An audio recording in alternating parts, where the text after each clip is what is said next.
and therefore this night holds the merits similar to the night of Qadr. Therefore recognize the value of tonight. Do not waste even one moment of this night in anything other than pleasing Ahl-e-Bait, Ma'asumeen, and Allah subhanahu wa ta'ala. And therefore, inshallah, I will be as concise as possible because I want us to focus more on the devotion of the night, which is to perform these amal in order to attain the satisfaction and to be able to please Allah subhanahu wa ta'ala. Of course, there are two important events this night. One is, of course, the wiladat of Imam of our time, and number two, this night is also called Shab-e-Barat.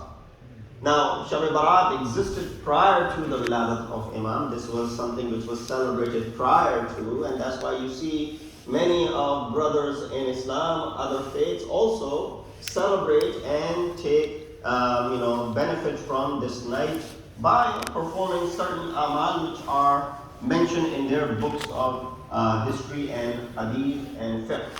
And a lot of emphasis is placed upon it, and therefore you find there's sort of ijma amongst all the Muslimin that they consider this night to be the night of Bara'at. Now why is it called Bara'at? We have a surah in Quran called Surah Bara'at, also known as Surah Tawbah. So this word Bara'at comes from a similar word, Bara'at, which means to be bari'ud dhimma, which means to be away from. When you say Bara'at from certain individual, when you talk about the concept of tawalla or tawalli and tabarra or tabarri, from this tabarri you have this Bara'at. When you do Bara'at from the enemies of Ahl-e-Bait, when you do tabarri, this is a similar concept. What are you doing? You're doing bara'at from everything which is displeasing to Allah subhanahu wa ta'ala. Night is the night to ask for forgiveness. Night is the night to ask for istighfar and do tawbah and return to the path which of course has been laid down upon us. The ayat that I recited, very commonly recited ayat which says, Yawma nad'u kulla unasin bi-imamihim. The day will come upon which we will call upon every ummah, every group of people with their imams.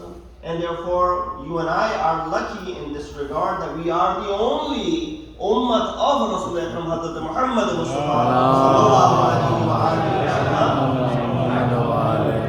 who believes in the living imam. No other sect of Islam believes in the living imam. They have concept of Mahdi who will come, who will be born one day and whatnot, but Madhab-e-Tashayyo, the iftikhar and the vainglory of Madhab-e-Tashayyo